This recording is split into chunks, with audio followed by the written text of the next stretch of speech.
늦가을의 차가운 밤 공기가 서울 번화가의 뒷골목을 감쌌다. 화려한 넌 쌓인 불빛 아래 고급 레스토랑들이 즐비한 이곳은 늘 사람들로 북적였다. 하지만 한지의 마음속에는 늘 싸늘한 공허함이 자리 잡고 있었다. 그녀는 블랙스타라는 간판이 번쩍이는 국내 굴지의 IT 기업의 젊은 CEO였다. 탁월한 경영 능력과 냉철한 판단력으로 빙산의 여왕이라는 별명을 얻었지만 그녀의 마음은 늘 과거의 그림자에 갇혀 있었다. 그녀의 삶은 어린 시절부터 멈춰버렸다. 그녀는 어머니에게 버림받은 기억으로 고통받았다. 어머니는 그녀를 낳자마자 갑자기 사라졌다. 그녀는 어머니의 부재로 인한 상처를 안고 살아왔고 그 상처는 그녀를 냉정하고 현실적인 사람으로 만들었다. 그녀는 성공만이 자신을 지킬 수 있다고 믿었다. 그녀의 삶은 이제 무미건조했다. 매일 밤 고독한 잠자리에 들었고 낮에는 무표정한 얼굴로 회의실에 앉아 있었다. 고급 오피스텔은 깔끔했지만 그녀의 마음처럼 황량했다.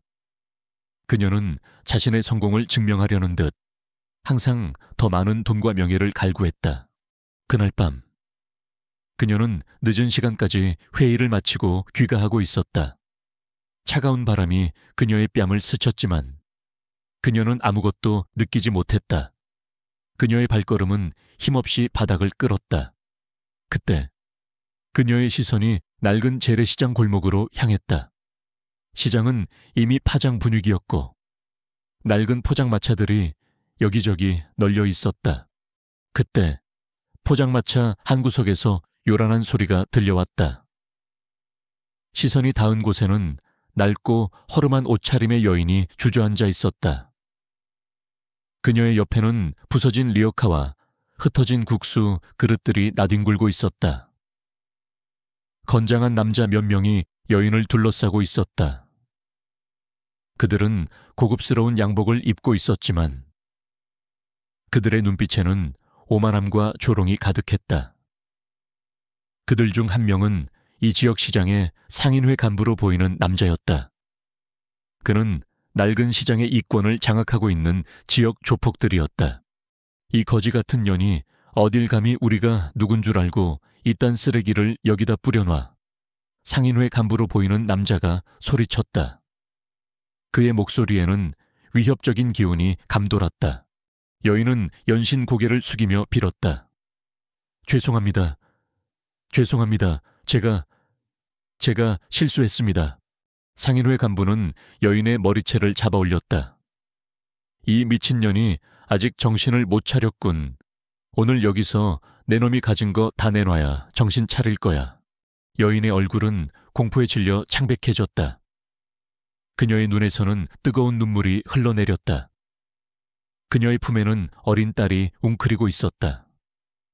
딸의 얼굴도 공포에 질려 창백했다. 주변 상인들은 모두 숨죽이며 이 상황을 지켜보고 있었다.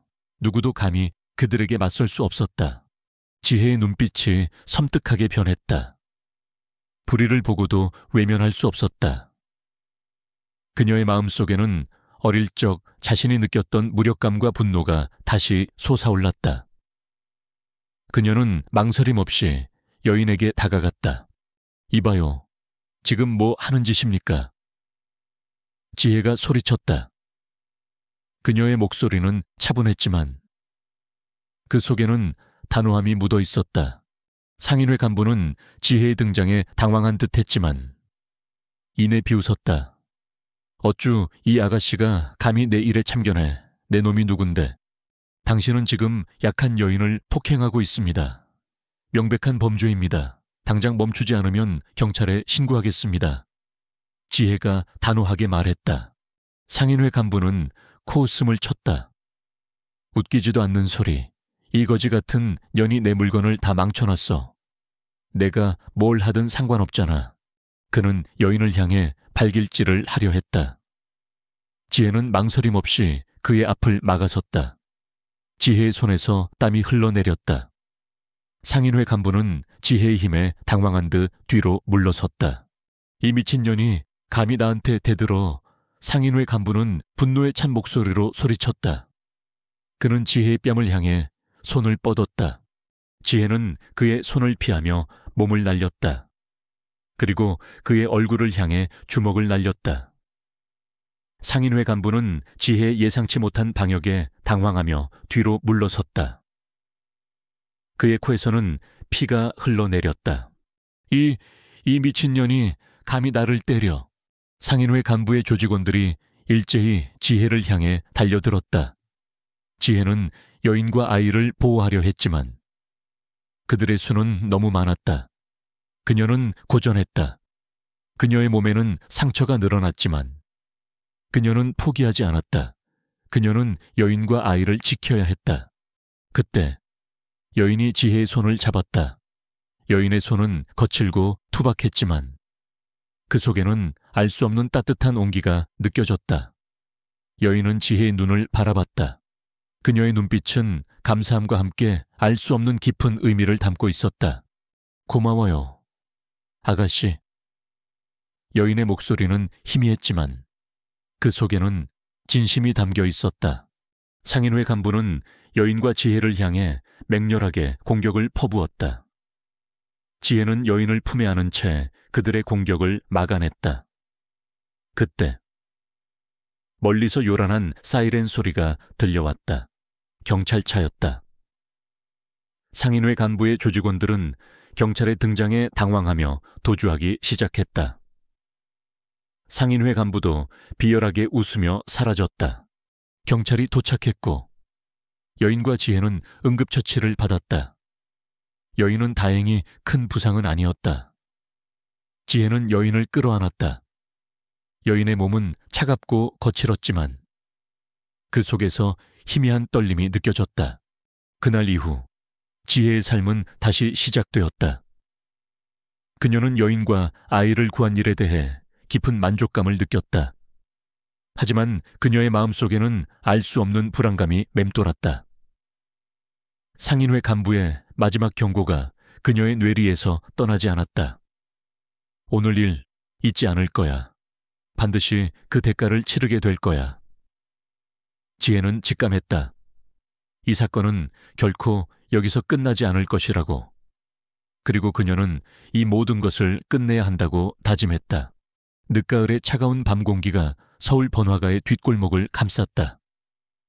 화려한 넌 쌓인 불빛 아래 고급 레스토랑들이 즐비한 이곳은 늘 사람들로 북적였다. 하지만 한지혜의 마음속에는 늘 싸늘한 공허함이 자리 잡고 있었다. 그녀는 블랙스타라는 간판이 번쩍이는 국내 굴지의 IT 기업의 젊은 CEO였다. 탁월한 경영 능력과 냉철한 판단력으로 빙산의 여왕이라는 별명을 얻었지만 그녀의 마음은 늘 과거의 그림자에 갇혀 있었다. 그녀의 삶은 어린 시절부터 멈춰버렸다. 그녀는 어머니에게 버림받은 기억으로 고통받았다. 어머니는 그녀를 낳자마자 갑자기 사라졌다. 그녀는 어머니의 부재로 인한 상처를 안고 살아왔고 그 상처는 그녀를 냉정하고 현실적인 사람으로 만들었다. 그녀는 성공만이 자신을 지킬 수 있다고 믿었다. 그녀의 삶은 이제 무미건조했다. 매일 밤 고독한 잠자리에 들었고 낮에는 무표정한 얼굴로 회의실에 앉아 있었다. 고급 오피스텔은 깔끔했지만 그녀의 마음처럼 황량했다. 그녀는 자신의 성공을 증명하려는 듯 항상 더 많은 돈과 명예를 갈구했다. 그날 밤 그녀는 늦은 시간까지 회의를 마치고 귀가하고 있었다. 차가운 바람이 그녀의 뺨을 스쳤지만 그녀는 아무것도 느끼지 못했다. 그녀의 발걸음은 힘없이 바닥을 끌었다. 그때 그녀의 시선이 낡은 재래시장 골목으로 향했다. 시장은 이미 파장 분위기였고 낡은 포장마차들이 여기저기 널려 있었다. 그때 포장마차 한 구석에서 요란한 소리가 들려왔다. 시선이 닿은 곳에는 낡고 허름한 옷차림의 여인이 주저앉아 있었다. 그녀의 옆에는 부서진 리어카와 흩어진 국수 그릇들이 나뒹굴고 있었다. 건장한 남자 몇 명이 여인을 둘러싸고 있었다. 그들은 고급스러운 양복을 입고 있었지만 그들의 눈빛에는 오만함과 조롱이 가득했다. 그들 중 한 명은 레스토랑의 지배인으로 보이는 남자였다. 그는 낡은 시장의 이권을 장악하고 있는 지역 조폭들이었다. 이 거지 같은 년이 어딜 감히 우리가 누군 줄 알고 이딴 쓰레기를 여기다 뿌려놔. 상인회 간부로 보이는 남자가 소리쳤다. 그의 목소리에는 위협적인 기운이 감돌았다. 여인은 연신 고개를 숙이며 빌었다. 죄송합니다. 죄송합니다. 제가 실수했습니다. 상인회 간부는 여인의 머리채를 잡아 올렸다. 이 미친년이 아직 정신을 못 차렸군. 오늘 여기서 내 놈이 가진 거 다 내놔야 정신 차릴 거야. 여인의 얼굴은 공포에 질려 창백해졌다. 그녀의 눈에서는 뜨거운 눈물이 흘러내렸다. 그녀의 품에는 어린 딸이 웅크리고 있었다. 딸의 얼굴도 공포에 질려 창백했다. 주변 상인들은 모두 숨죽이며 이 상황을 지켜보고 있었다. 누구도 감히 그들에게 맞설 수 없었다. 지혜의 눈빛이 섬뜩하게 변했다. 불의를 보고도 외면할 수 없었다. 그녀의 마음속에는 어릴 적 자신이 느꼈던 무력감과 분노가 다시 솟아올랐다. 그녀는 망설임 없이 여인에게 다가갔다. 이봐요, 지금 뭐 하는 짓입니까? 지혜가 소리쳤다. 그녀의 목소리는 차분했지만 그 속에는 단호함이 묻어 있었다. 상인회 간부는 지혜의 등장에 당황한 듯 했지만 이내 비웃었다. 어쭈 이 아가씨가 감히 내 일에 참견해. 내 놈이 누군데? 당신은 지금 약한 여인을 폭행하고 있습니다. 명백한 범죄입니다. 당장 멈추지 않으면 경찰에 신고하겠습니다. 지혜가 단호하게 말했다. 상인회 간부는 코웃음을 쳤다. 웃기지도 않는 소리.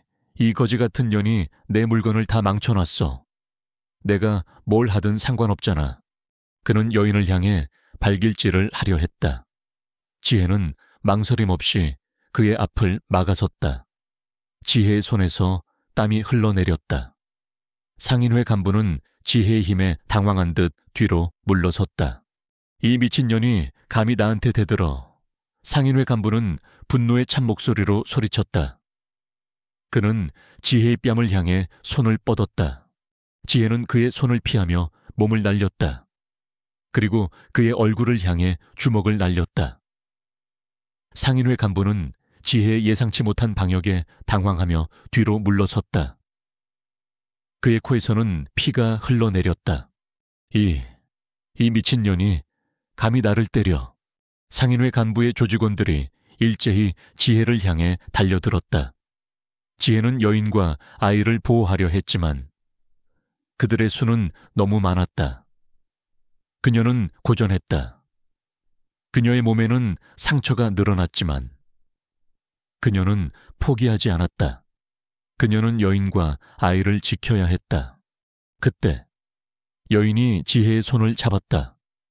여인의 손은 거칠고 투박했지만 그 속에는 알 수 없는 따뜻한 온기가 느껴졌다. 여인은 지혜의 눈을 바라봤다. 그녀의 눈빛은 감사함과 함께 알 수 없는 깊은 의미를 담고 있었다. 고마워요, 아가씨. 여인의 목소리는 희미했지만 그 속에는 진심이 담겨 있었다. 상인회 간부는 여인과 지혜를 향해 맹렬하게 공격을 퍼부었다. 지혜는 여인을 품에 안은 채 그들의 공격을 막아냈다. 그때 멀리서 요란한 사이렌 소리가 들려왔다. 경찰차였다. 상인회 간부의 조직원들은 경찰의 등장에 당황하며 도주하기 시작했다. 상인회 간부도 비열하게 웃으며 사라졌다. 경찰이 도착했고 여인과 지혜는 응급처치를 받았다. 여인은 다행히 큰 부상은 아니었다. 지혜는 여인을 끌어안았다. 여인의 몸은 차갑고 거칠었지만 그 속에서 희미한 떨림이 느껴졌다. 그날 이후 지혜의 삶은 다시 시작되었다. 그녀는 여인과 아이를 구한 일에 대해 깊은 만족감을 느꼈다. 하지만 그녀의 마음속에는 알 수 없는 불안감이 맴돌았다. 상인회 간부의 마지막 경고가 그녀의 뇌리에서 떠나지 않았다. 오늘 일 잊지 않을 거야. 반드시 그 대가를 치르게 될 거야. 지혜는 직감했다. 이 사건은 결코 여기서 끝나지 않을 것이라고. 그리고 그녀는 이 모든 것을 끝내야 한다고 다짐했다. 늦가을의 차가운 밤 공기가 서울 번화가의 뒷골목을 감쌌다. 화려한 넌 쌓인 불빛 아래 고급 레스토랑들이 즐비한 이곳은 늘 사람들로 북적였다. 하지만 한지의 마음속에는 늘 싸늘한 공허함이 자리 잡고 있었다. 그녀는 블랙스타라는 간판이 번쩍이는 국내 굴지의 IT 기업의 젊은 CEO였다. 탁월한 경영 능력과 냉철한 판단력으로 빙산의 여왕이라는 별명을 얻었지만 그녀의 마음은 늘 과거의 그림자에 갇혀 있었다. 그녀의 삶은 어린 시절부터 멈춰버렸다. 그녀는 어머니에게 버림받은 기억으로 고통받았다. 어머니는 그녀를 낳자마자 갑자기 사라졌다. 그녀는 어머니의 부재로 인한 상처를 안고 살아왔고 그 상처는 그녀를 냉정하고 현실적인 사람으로 만들었다. 그녀는 성공만이 자신을 지킬 수 있다고 믿었다. 그녀의 삶은 이제 무미건조했다. 매일 밤 고독한 잠자리에 들었고 낮에는 무표정한 얼굴로 회의실에 앉아 있었다. 고급 오피스텔은 깔끔했지만 그녀의 마음처럼 황량했다. 그녀는 자신의 성공을 증명하려는 듯 항상 더 많은 돈과 명예를 갈구했다. 그날 밤 그녀는 늦은 시간까지 회의를 마치고 귀가하고 있었다. 차가운 바람이 그녀의 뺨을 스쳤지만 그녀는 아무것도 느끼지 못했다. 그녀의 발걸음은 힘없이 바닥을 끌었다. 그때 그녀의 시선이 낡은 재래시장 골목으로 향했다.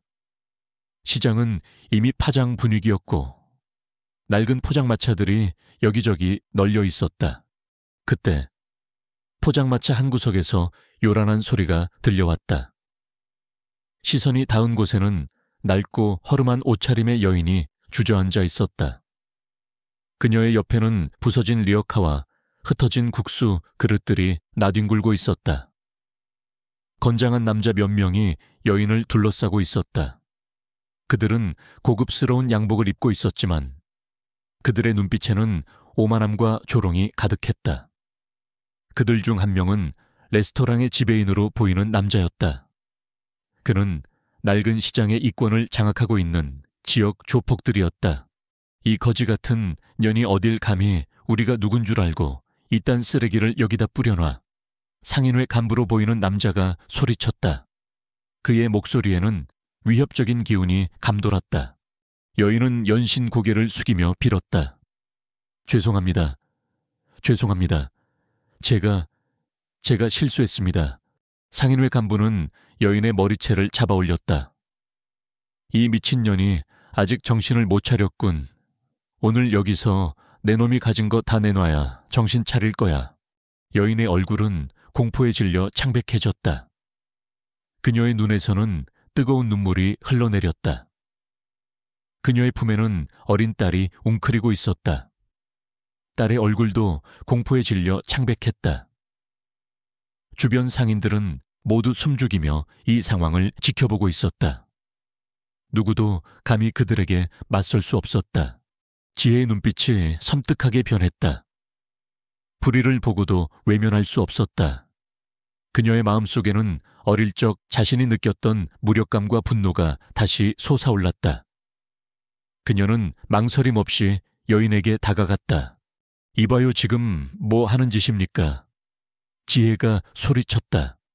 그녀의 목소리는 차분했지만 그 속에는 단호함이 묻어 있었다. 상인회 간부는 지혜의 등장에 당황한 듯 했지만 이내 비웃었다. 어쭈 이 아가씨가 감히 내 일에 참견해. 내 놈이 누군데? 당신은 지금 약한 여인을 폭행하고 있습니다. 명백한 범죄입니다. 당장 멈추지 않으면 경찰에 신고하겠습니다. 지혜가 단호하게 말했다. 상인회 간부는 코웃음을 쳤다. 웃기지도 않는 소리. 이거지 같은 년이 내 물건을 다 망쳐놨어. 내가 뭘 하든 상관없잖아. 그는 여인을 향해 발길질을 하려 했다.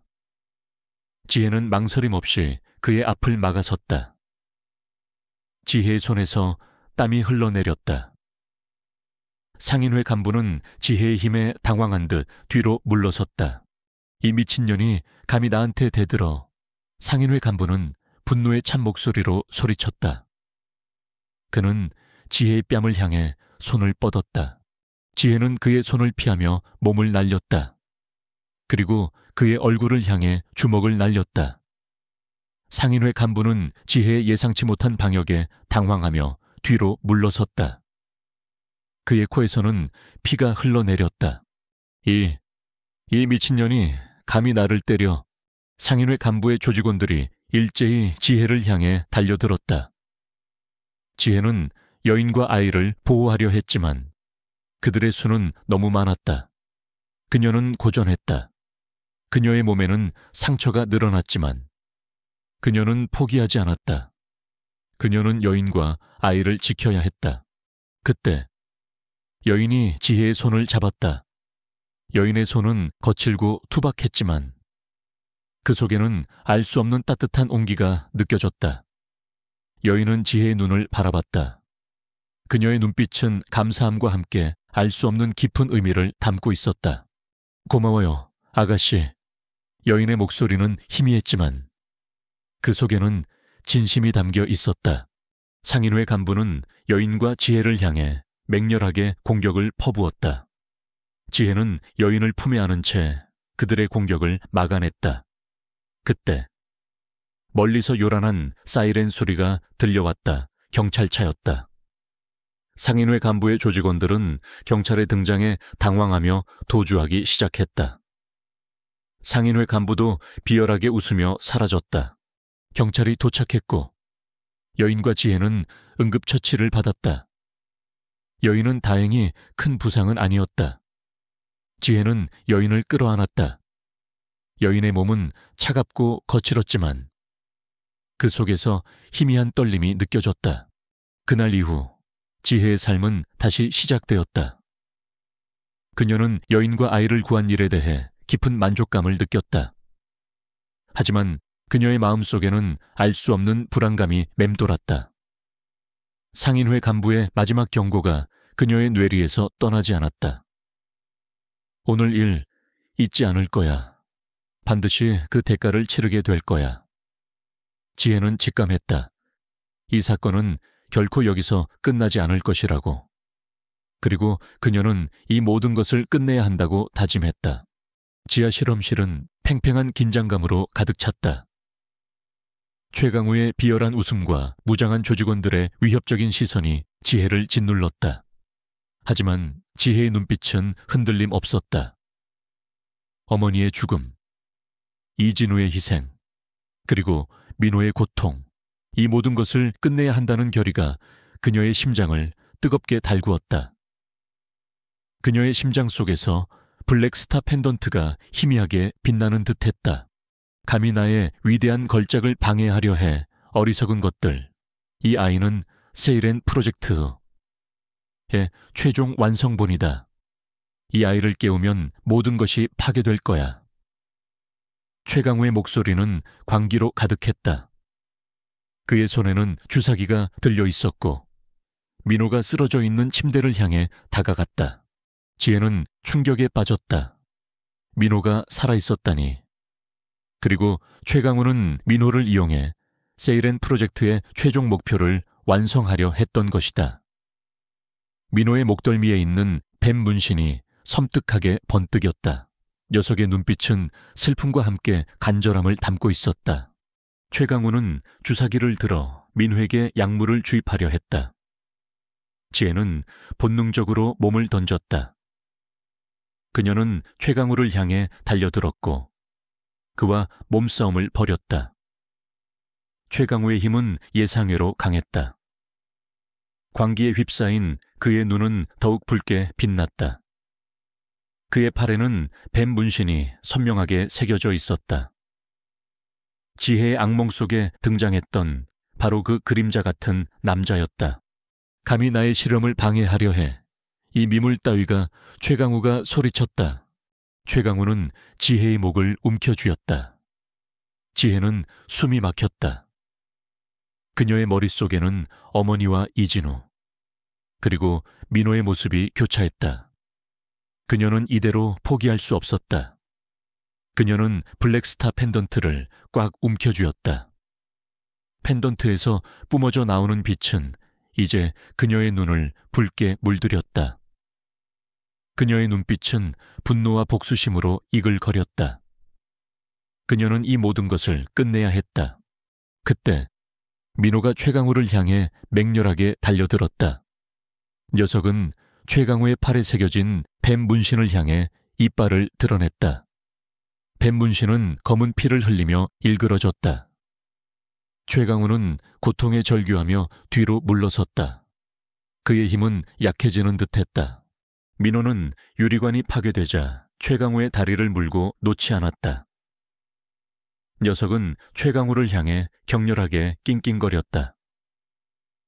녀석의 눈빛은 최강우를 향한 증오와 함께 지혜를 향한 믿음으로 가득했다. 민호는 최강우에게서 지혜를 보호하려는 듯 자신의 몸을 던져 최강우의 공격을 막아냈다. 최강우는 자신이 만든 걸작이 파괴되는 것을 보고 절규했다. 아니야, 나의 세일엔, 나의 꿈이. 그 순간 김서연 회장이 경찰 특공대와 함께 실험실 안으로 진입했다. 김서연 회장은 지혜의 마지막 연락을 받고 지원 요청을 했던 것이다. 경찰 특공대는 최강우와 그의 조직원들을 모두 체포했다. 최강우는 자신이 아난타 조직의 핵심 인물임을 자백했고 세이렌 프로젝트를 통해 새로운 초인들을 만들어 아난타의 부활을 꿈꿨다고 실토했다. 그는 민호를 납치하여 그의 특별한 유전자를 이용해 실험을 진행했으며 그를 이용하여 그들의 비밀을 지키려 했음을 털어놓았다. 아난타 조직은 마침내 완전히 뿌리 뽑혔다. 그들의 모든 비밀과 잔혹한 범죄들이 세상에 드러났고 그들은 법의 심판을 받게 되었다. 지혜는 민호를 끌어안았다. 민호는 약물 부작용으로 인해 쇠약했지만 지혜의 따뜻한 온기에 안정을 찾는 듯했다. 민호는 병원으로 이송되었고 뱀의 눈물을 이용한 치료를 통해 건강을 되찾았다. 박수진과 민호의 부모는 지혜에게 감사 인사를 전하며 눈물을 흘렸다. 지혜는 이제 더 이상 과거의 그림자에 갇혀 있지 않았다. 그녀는 민호의 희생과 이진우의 헌신, 그리고 어머니의 비극을 기억하며 새로운 삶을 살아가기로 결심했다. 그녀의 곁에는 박수진과 민호, 그리고 구출된 아이들, 그리고 그녀의 심장 속에는 어머니와 이진우의 영혼이 살아 숨 쉬고 있었다. 그녀는 이제 단순한 CEO가 아니었다. 민호가 선택한 정의를 수호하는 이 세상의 진정한 영웅으로 그녀의 새로운 삶은 이제 막 시작되었다. 그녀는 어둠을 밝히는 한 줄기 빛이 되어 민호의 희생이 결코 헛되지 않았음을 증명할 것이었다. 연구소 지하 실험실은 팽팽한 긴장감으로 가득 찼다. 최강우의 비열한 웃음과 무장한 조직원들의 위협적인 시선이 지혜를 짓눌렀다. 하지만 지혜의 눈빛은 흔들림 없었다. 어머니의 죽음, 이진우의 희생, 그리고 민호의 고통, 이 모든 것을 끝내야 한다는 결의가 그녀의 심장을 뜨겁게 달구었다. 그녀의 심장 속에서 블랙스타 펜던트가 희미하게 빛나는 듯했다. 내 놈의 추악한 야망은 여기서 끝이다. 지혜는 펜던트를 꽉 움켜쥐고 최강우를 향해 달려들었다. 펜던트에서 뿜어져 나오는 빛은 이제 그녀의 눈을 붉게 물들였다. 최강우는 지혜의 예상치 못한 공격에 당황하며 총을 빼들어 겨눴다. 총성이 울려 퍼졌다. 지혜는 펜던트에서 뿜어져 나오는 힘을 이용해 총알을 피했다. 그녀의 움직임은 예측 불가능했고 그녀의 주먹은 강력했다. 최강우는 지혜의 예상치 못한 힘에 당황하며 뒤로 물러섰다. 조직원들이 일제히 지혜를 향해 달려들었지만 지혜는 펜던트의 힘을 이용해 그들을 압도했다. 그녀의 몸은 마치 그림자처럼 유연하게 움직였고 그녀의 주먹은 번개처럼 빠르고 정확했다. 조직원들은 속수무책으로 당할 수밖에 없었다. 최강우는 상황이 불리해지자 비열하게 웃으며 실험실 중앙에 있는 거대한 유리관을 향해 손을 뻗었다. 유리관 안에는 알 수 없는 액체가 가득 차 있었고 그 속에는 작고 어린아이가 잠들어 있었다. 이민호, 지혜의 악몽 속에 등장했던 3년 전 실종된 바로 그 아이였다. 그녀는 박수진의 아들이었다. 감히 나의 위대한 걸작을 방해하려 해. 어리석은 것들 이 아이는 세일엔 프로젝트단의 최종 완성본이다. 이 아이를 깨우면 모든 것이 파괴될 거야. 최강우의 목소리는 광기로 가득했다. 지혜는 충격에 빠졌다. 민호가 살아있었다니. 그리고 최강우는 민호를 이용해 세일엔 프로젝트의 최종 목표를 완성하려 했던 것이다. 민호의 목덜미에 있는 뱀 문신이 섬뜩하게 번뜩였다. 녀석의 눈빛은 슬픔과 함께 간절함을 담고 있었다. 최강우는 유리관을 향해 알 수 없는 주문을 외우기 시작했다. 유리관 안의 액체가 격렬하게 흔들리더니 잠들어 있던 민호의 눈이 천천히 뜨였다. 민호의 눈동자는 붉게 빛나고 있었다. 안 돼, 저 아이를 깨우면 안 됩니다. 지혜가 절규했다. 저 아이는 아직 통제 불능 상태입니다. 깨어나면 모든 것을 파괴할 겁니다. 지혜는 최강우를 향해 달려들었다. 하지만 최강우의 손에서 뿜어져 나오는 어둠의 에너지가 지혜를 덮쳤다. 지혜는 쓰러졌다. 그의 몸은 움직일 수 없었다. 최강우는 지혜를 내려다보며 비열하게 웃었다. 이제 모든 것이 끝났다. 내 놈의 어머니처럼 여기서 죽어라. 최강우는 지혜의 목을 움켜쥐었다. 지혜는 숨이 막혔다. 그녀의 머릿속에는 어머니와 이진우, 그리고 민호의 모습이 교차했다. 그녀는 이대로 포기할 수 없었다. 그녀는 펜던트를 꽉 움켜쥐었다. 펜던트에서 뿜어져 나오는 빛은 이제 그녀의 눈을 붉게 물들였다. 그녀의 눈빛은 분노와 복수심으로 이글거렸다. 그녀는 이 모든 것을 끝내야 했다. 그때 민호가 최강우를 향해 맹렬하게 달려들었다. 녀석은 최강우의 팔에 새겨진 뱀 문신을 향해 이빨을 드러냈다. 뱀 문신은 검은 피를 흘리며 일그러졌다. 최강우는 고통에 절규하며 뒤로 물러섰다. 그의 힘은 약해지는 듯했다. 민호는 유리관이 파괴되자 최강우의 다리를 물고 놓지 않았다. 녀석은 최강우를 향해 격렬하게 낑낑거렸다. 녀석의 눈빛은 최강우를 향한 증오와 함께 지혜를 향한 믿음으로 가득했다. 민호는 최강우에게서 지혜를 보호하려는 듯 자신의 몸을 던져 최강우의 공격을 막아냈다. 최강우는 자신이 만든 걸작이 파괴되는 것을 보고 절규했다. 아니야, 나의 세일엔, 나의 꿈이. 그 순간 김서연 회장이 경찰 특공대와 함께 실험실 안으로 진입했다. 김서연 회장은 지혜의 마지막 연락을 받고 지원 요청을 했던 것이다. 경찰 특공대는 최강우와 그의 조직원들을 모두 체포했다. 최강우는 자신이 아난타 조직의 핵심 인물임을 자백했고 세일엔 프로젝트를 통해 새로운 초인들을 만들어 아난타의 부활을 꿈꿨다고 실토했다. 그는 민호를 납치하여 그의 특별한 유전자를 이용해 실험을 진행했으며 그를 이용하여 그들의 비밀을 지키려 했음을 털어놓았다. 아난타 조직은 마침내 완전히 뿌리 뽑혔다.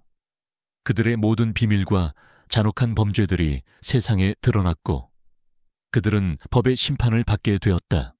지혜는 민호를 끌어안았다. 민호는 약물 부작용으로 인해 쇠약했지만 지혜의 따뜻한 온기에 안정을 찾는 듯했다. 민호는 병원으로 이송되었고 뱀의 눈물을 이용한 치료를 통해 건강을 되찾았다. 박수진과 민호의 부모는 지혜에게 감사 인사를 전하며 눈물을 흘렸다.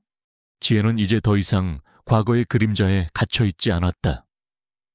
그녀는 민호의 희생과 이진우의 헌신, 그리고 어머니의 비극을 기억하며 새로운 삶을 살아가기로 결심했다. 그녀의 곁에는 박수진과 민호, 그리고 구출된 아이들, 그리고 그녀의 심장 속에는 어머니와 이진우의 영혼이 살아 숨 쉬고 있었다. 그녀는 이제 단순한 CEO가 아니었다. 민호가 선택한 정의를 수호하는 이 세상의 진정한 영웅으로 그녀의 새로운 삶은 이제 막 시작되었다. 그녀는 어둠을 밝히는 한 줄기 빛이 되어 민호의 희생이 결코 헛되지 않았음을 증명할 것이었다. 지하 실험실에서의 치열한 전투 끝에 최강우와 그의 조직원들은 모두 체포되었고 이민호를 비롯한 아이들은 무사히 구출되었다. 아난타 조직의 세이렌 프로젝트라는 잔혹한 실체가 만천에 드러났고 세상은 그들의 악행에 경악했다. 한지혜는 어머니의 억울함을 풀고 이진우의 희생을 헛되이 하지 않기 위해 모든 것을 바쳤다. 그녀는 이제 더 이상 과거의 그림자에 갇혀있지 않았다. 그러나 그녀의 마음속에는 여전히 묵직한 책임감이 자리 잡고 있었다. 아난타 조직의 뿌리가 완전히 뽑혔을까? 언론은 연일 지혜의 용감한 활약과 민호의 기적 같은 회복을 보도했다. 지혜는 정의의 수호자로, 민호는 희망의 아이로 불리며 국민적 영웅이 되었다. 구출된 아이들은 뱀의 눈물을 이용한 치료 덕분에 건강을 되찾았고 가족들의 품으로 돌아갔다. 지혜는 그들의 해맑은 웃음을 보며 깊은 안도감을 느꼈다. 하지만 지혜는 알고 있었다. 최강우가 체포되었지만 그가 아난타 조직의 최고 수뇌부는 아니라는 것을. 그의 배후에는 더욱 거대한 그림자가 숨어 있을 터였다. 민호의 목덜미에 있는 뱀 문신, 그것은 아난타 조직의 표식이었지만 그 문양은 마치 계급을 나타내는 듯 미묘하게 달랐다. 지혜는 아난타의 진짜 두목을 찾아내고 그들의 모든 악행을 끝내야 한다고 생각했다. 김서연 회장은 지혜의 든든한 조력자가 되어주었다. 그녀는 최강우의 자백과 압수된 증거들을 분석하며 아난타 조직의 실체를 파헤쳤다. 그들은 아난타가 전 세계적으로 활동하는 거대한 범죄 조직이며 각국의 고위층 인사들과 연결되어 있음을 알아냈다. 그들은 막강한 자금력과 함께 비밀스러운 연구시설과 무장 세력을 보유하고 있었다. 수사 과정은 험난했다. 아난타 조직의 잔당들은 교활했고 그들의 흔적은 철저히 은폐되어 있었다. 그들은 김서연 회장과 지혜의 목숨까지 위협하며 수사를 방해했다. 지혜는 블랙스타 펜던트가 떨리는 것을 느꼈다. 펜던트는 위험이 다가올 때마다 경고를 보냈고 그들을 안전하게 이끌었다. 이진우의 영혼이 그녀의 곁에서 그녀를 지키는 듯했다. 며칠 밤낮 없이 조사한 끝에 그들은 아난타 조직의 진짜 두목이 그림자 제왕 안이라는 인물이라는 사실을 알아냈다. 그림자 제왕은 겉으로는 존경받는 재계의 거물이자 자선사업가로 알려져 있었지만 실상은 아난타 조직의 창시자이자 모든 음모의 배후였다. 그는 뱀의 눈물을 이용해 영생을 얻고 세상을 지배하려 했다. 그의 팔에는 가장 크고 화려한 뱀 문신이 선명하게 새겨져 있었다. 지혜는 그림자 제왕의 존재를 알게 되자마자 분노에 휩싸였다. 어머니의 죽음, 이진우의 희생, 민호의 고통, 그리고 수많은 아이들의 희생. 이 모든 비극의 근원이 바로 그림자 제왕이었다. 그녀는 그를 잡고 아난타 조직의 모든 악행을 끝내야 한다고 생각했다. 김서연 회장은 그림자 제왕의 체포를 위해 경찰 특공대와 함께 작전을 계획했다. 그림자 제왕은 서울 도심에 위치한 자신의 초고층 빌딩 최상층에 비밀 거점을 두고 있었다. 빌딩은 삼엄한 경비 시스템과 첨단 방어 시설로 보호되고 있었고 침입은 불가능에 가까웠다. 그날 밤 지혜와 김서연 회장 그리고 경찰 특공대는 그림자 제왕의 비밀 거점으로 향했다. 어둠 속에서 빌딩은 거대한 그림자를 들이우고 있었다. 지혜는 블랙스타 펜던트가 떨리는 것을 느꼈다. 펜던트에서 뿜어져 나오는 빛은 이제 그녀의 눈을 붉게 물들였다. 이진우의 영혼이 그녀의 곁에서 함께 싸우는 듯했다.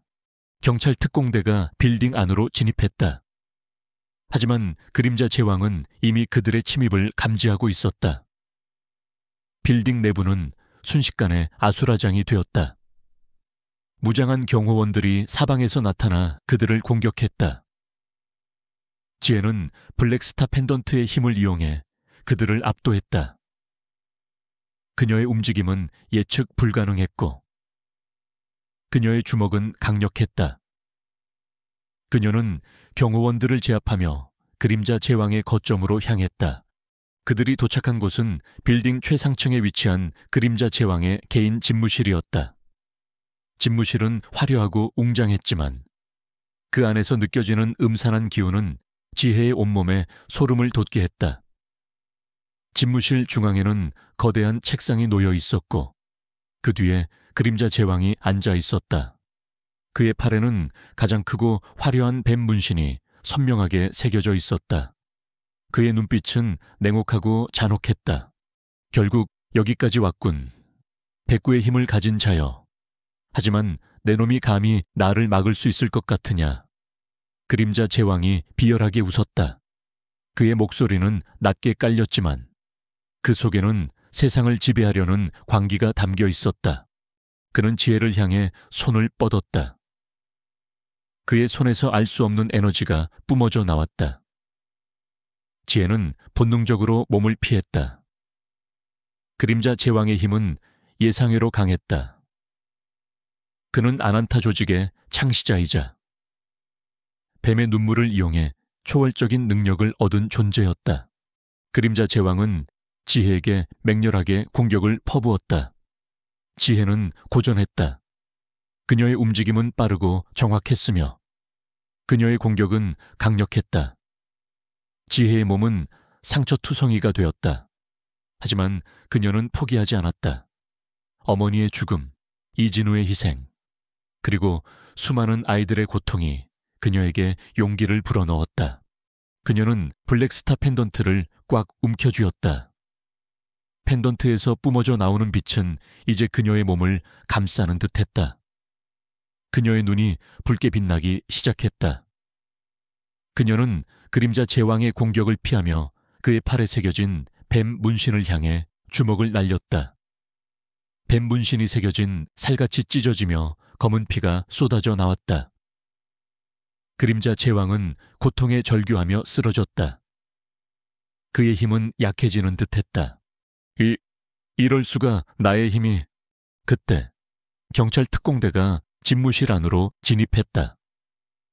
김서연 회장이 미리 지원 요청을 했던 것이다. 경찰 특공대는 그림자 제왕과 그의 마지막 조직원들을 모두 체포했다. 그림자 제왕은 자신이 아난타 조직의 창시자임을 자백했고 뱀의 눈물을 이용해 세상을 지배하려 했던 모든 야욕을 실토했다. 아난타 조직은 마침내 완전히 뿌리 뽑혔다. 그들의 모든 비밀과 잔혹한 범죄들이 세상에 드러났고 그들은 법의 심판을 받게 되었다.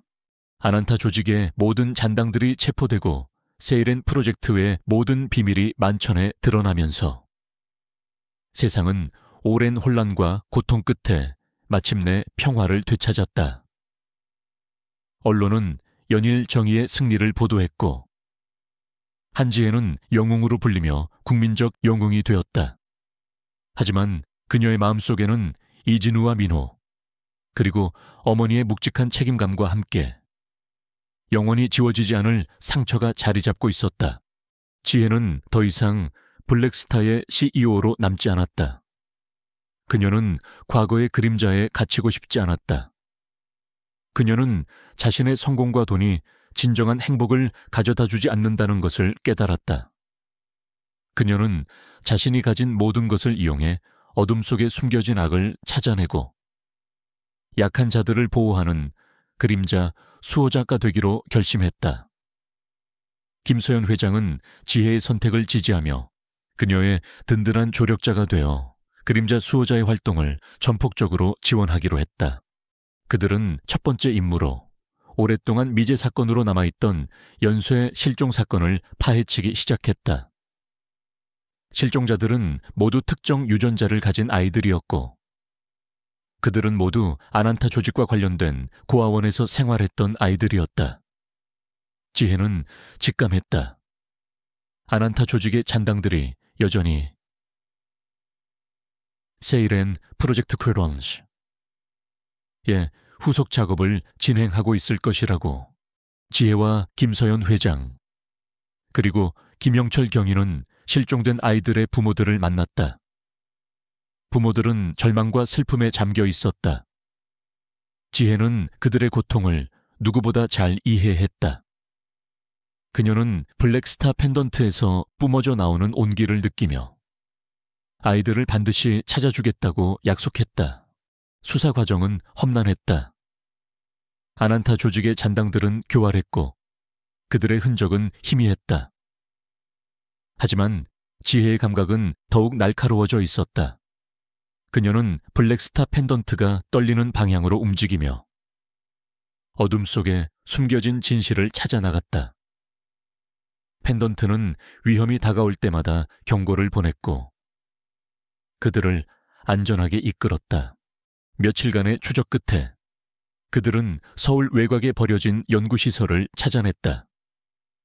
연구시설은 겉보기에는 낡고 허름했지만 그 안에는 첨단 장비들이 숨겨져 있었다. 지혜는 펜던트의 떨림을 느꼈다. 이곳이 바로 아난타 조직의 잔당들이 세이렌 프로젝트 단호를 재개하고 있는 곳이었다. 지혜와 김서연 회장 그리고 김영철 경위는 연구시설 안으로 잠입했다.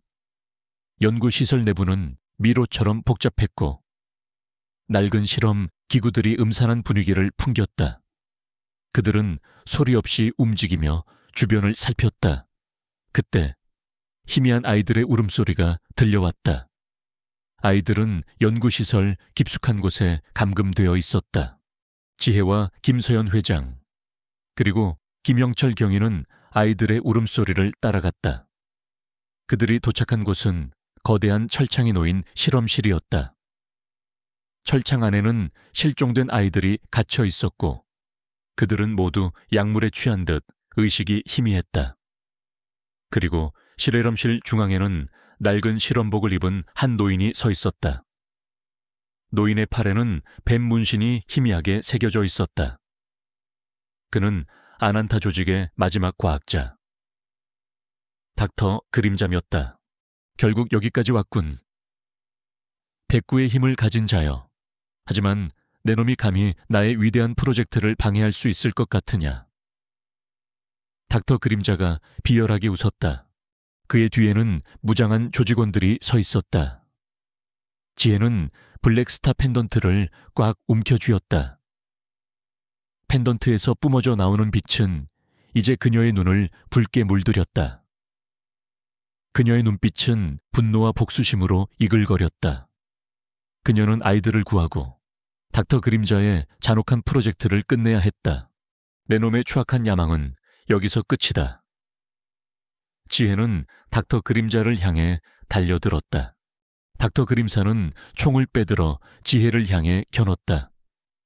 총성이 울려 퍼졌다. 지혜는 총알을 피하며 닥터 그림자에게 돌진했다. 그녀의 움직임은 예측 불가능했고 그녀의 주먹은 강력했다.